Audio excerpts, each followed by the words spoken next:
with Michael. Climbing with someone when you're projecting is really useful because you'll both have different styles, so you'll bring different kind of problems, something that might be your weakness and your friend's strength, and so you can improve your kind of weaknesses and so on. So Michael and I are going to try and figure out if a way that I can do the move. So again, climbing with someone else on hard stuff is good because you have two brains, which is better than one, and he might figure out a way or just how the movement feels, and he can help explain that to me and so on. So we'll have a go on this one, and then we'll pick a different project that Michael can't do as well, otherwise it's just bullying me, which isn't unfair. I like that. Also, that kind of climbing with someone, it's good for a bit of kind of competitive fun, and also it just makes the whole session kind of a lot more fun, and there are a lot more ideas and imagination going around.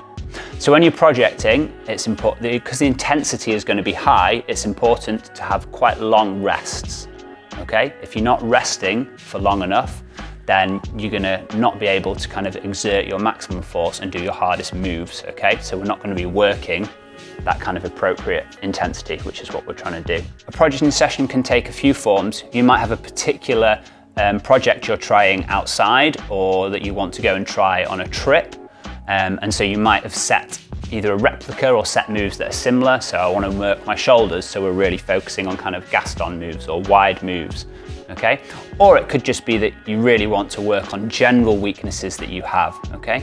So if you struggle with kind of small holds, then you might be kind of looking at kind of crimps and smaller moves. So when doing a project session, often people feel that moves are kind of just almost too hard for them. So what you can do is often you can make a move a little bit easier, either by, you might want to use an intermediate to kind of get and go again. You might use a slightly bigger foothold to mean that you can make the whole move, okay? And then as you get stronger, you can make those moves a little bit harder. Take out the intermediate, put in a smaller foothold.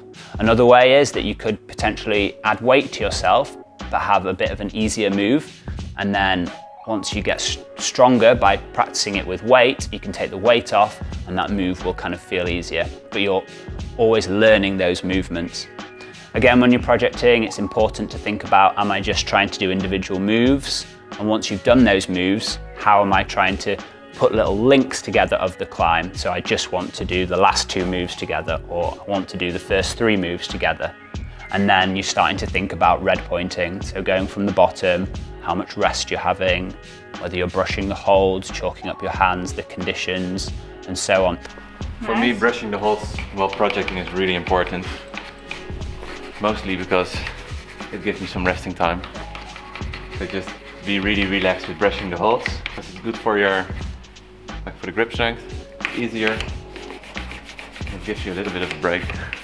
Because again, we're projecting, for me personally, I do use tick marks when I'm outside. I always brush them off, obviously, but I do use tick marks. So for me, projecting, if we're trying to like make it outside, then if it's a hold we're struggling to not, we can obviously see it. Maybe because it's quite small, we want to be quite exact. I sometimes would do like a tick mark on a hold inside as well. See if that helps. Maybe it doesn't, but maybe it does. So actually, projecting end, although it's physical, it's also really about kind of your tactics that you may use when you're out on the rock. And so it's a really good way of honing your skills if you can't get out on rock all the time.